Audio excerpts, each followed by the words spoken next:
রসুনপুর গ্রামের শেষ প্রান্তে যেখানে নদী রয়েছে তার পাড়ে ঘোচু কাকার চপের দোকান ছিল। তার চপের দোকানে নানা ধরনের চপ পাওয়া যেত।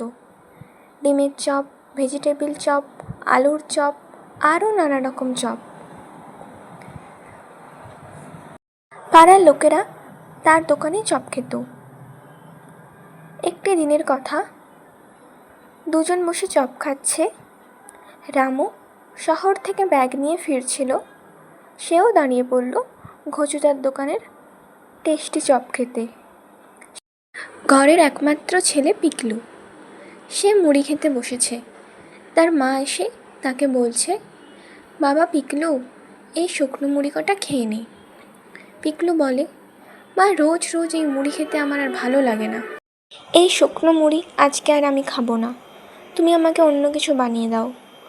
পাড়ার মোড়ে নতুন চপের দোকান খুলেছে, তুমি কি জানো? সেখানে কত রকমের চপ পাওয়া যায়। আলুর চপ, ভেজিটেবিল চপ, মাছের চপ, মাংসের চপ, আরও কত রকম। সবাই সেখানে ভিড় করে খাচ্ছে। তুমি আমাকে টাকা দাও, আমিও কিনে আনবো। মা বলল, আচ্ছা তাই যা। এদিকে ঘোচু কাকা তার বউকে নিয়ে পাড়ার মোড়ে নদীর ধারে সুন্দর পরিবেশে চপ বিক্রি করছে। তার বউও এসেছে তার দোকানে তাকে সাহায্য করতে। গরম চপ একের পর এক ভেজেই চলেছে তার বউ, আর ঘোচু কাকা সেগুলো সাজিয়ে রাখছে, কারণ আর কিছুক্ষণ পরেই সন্ধ্যা নামবে আর লোকজন জড়ো হয়ে যাবে।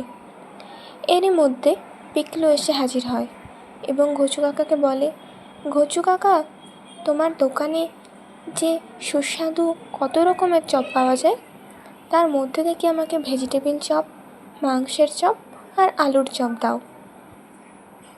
মা সব দিন আমাকে মুড়ি খাওয়াচ্ছে জানো। আমি বললাম যে সবাই তোমার দোকান থেকে চপ কিনে খাচ্ছে, আমারও তো খেতে ইচ্ছে হয় বলো, তাই আমিও মায়ের কাছ থেকে টাকা নিয়ে তোমার দোকানে কিনতে চলে এলাম। ঘোচু কাকা বলে, হ্যাঁ হ্যাঁ নিয়ে যাও ভাই। এরপর পিকলু বাড়িতে এসে সে মুড়ি আর ডিমের চপ, মাংসের চপ নিয়ে বসে পড়ে। তার মা বলে, কী রে, এনেছিস চপ? পিকলু বলে, হ্যাঁ মা এনেছি, এবার তুমি আমাকে খেতে দাও আর বকিও না। তার মা বলে, আচ্ছা আচ্ছা নে খা, ভালো করে খা। তা কেমন খেতে এই চপ? পিকলু বলে, খুব ভালো খেতে মা, তোমার জন্যও এনেছি, খেয়ে দেখো একবার। তার মা বলে, না না, তুই খেলেই হবে, এত টাকা দিয়ে চপ কিনে আনলি, আর তুই খা। আজকের গল্প এখানেই।